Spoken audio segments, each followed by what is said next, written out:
nationally syndicated radio host and author Dana Loesch. Dana, Hunter Biden says someone's got to wash his dishes and make his bed. You can't deport these people. Yeah, Jesse, that's absolutely unbelievable. I hear the former first crackhead saying that who's going to pick his cotton. That's what I keep hearing. Hunter Biden out there going, who's going to pick my cotton? And when he talks about the criminality of white men, has he met himself? Has he actually met himself? Because he's the guy whose this gets confusing, sister-in-law / side piece threw a gun in a trash can across the street from a high school in a gun control state. And everybody swept that under the rug. And that was after he lied on his 4473. So if we want to talk about criminality, I mean, he's got a laundry list of offenses. And Dana, maybe we can deport him to Ireland. next to Irish Rosie. And he blamed illegal aliens. He's like, there's some Mexican guys over by there. It looks like they were the ones that dumped the gun.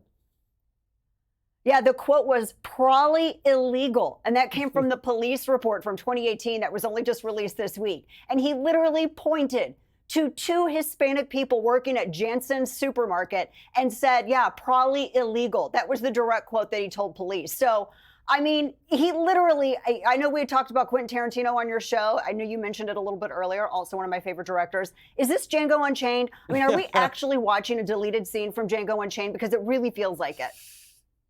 Hunter Biden, he's mentioned, I think, twice the possibility of him running for president. Is this really happening? And if it is, thank you, Jesus. Yeah, we're not that lucky, Jesse. We're not that lucky. I mean, come on. We are blessed in life, but we're not that lucky to get something like that. Also, I think his criminal record may actually prohibit. Well, he did get pardoned, but there may be some prohibitions there. I would love it. He talked about how he would invade El Salvador, and suddenly now, like, you're going to see leftists that just love declaring war on third world nations. They're going to love it. I mean, how much of a Trump move is that, Dana? That'd be like if Trump turned into a radical Democrat. He just threatened to invade countries for not sending bad hombres back.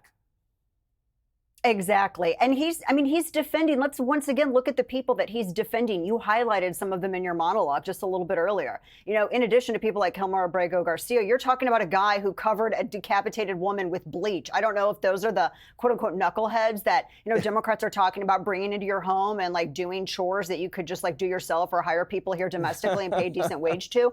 I don't know if that's who they're talking about, but maybe, they could start with that guy so he doesn't have to resort to that kind of crime.